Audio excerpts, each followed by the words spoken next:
Dès le mois de janvier, les poubelles sauvages seront bannies des rues lancéennes. Les sacs d'ordures ménagères et de compost vert déposés sur la chaussée ne seront plus ramassés par les équipes de la voirie.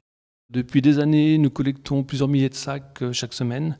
La plupart de ces sacs étaient éventrés par les corneilles, par les renards ou par les chiens. Aujourd'hui, donc, on demande aux gens de s'équiper de bacs roulants ou de containers. Autre changement important, la levée du PET au porte-à-porte sera supprimée. Le PET se recycle bien entendu toujours, mais on demande maintenant aux gens de les apporter directement au point de récupération qu'il y a un peu partout sur la commune.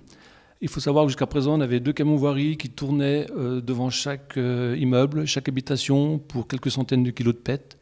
Donc aujourd'hui, par une démarche environnementale correcte, on demande d'aller soit dans les points de récupération, soit de le ramener dans les grands centres commerciaux. Cette mesure risque-t-elle de décourager les envies de recyclage des Lancéens ? Non, nous ne sommes pas très inquiets dans le sens où depuis plusieurs années maintenant, les tonnages du PET dans les points de récupération ne cessent d'augmenter. Donc en fait, c'était au détriment justement de cette collecte au porte-à-porte.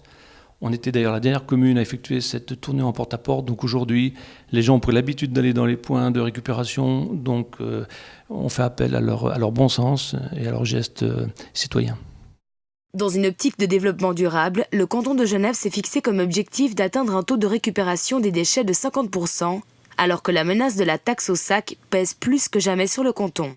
C'est un peu un spectre qui plane au-dessus de nos têtes. Aujourd'hui, donc, on est vraiment le dernier canton suisse à ne pas l'avoir. Nous sommes opposés à cette taxe au sac qui va entraîner plein d'autres problèmes, des problèmes de tri, des problèmes d'incivilité. Nous allons essayer de faire tout ce qui est à notre pouvoir, en tout cas, et pour l'éviter. Mais ça passe impérativement par un effort de tri encore supplémentaire.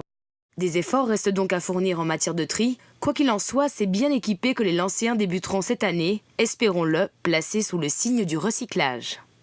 30% du contenu de notre poubelle est composé aujourd'hui de déchets organiques. Il faut vraiment qu'on axe notre effort sur ce déchet.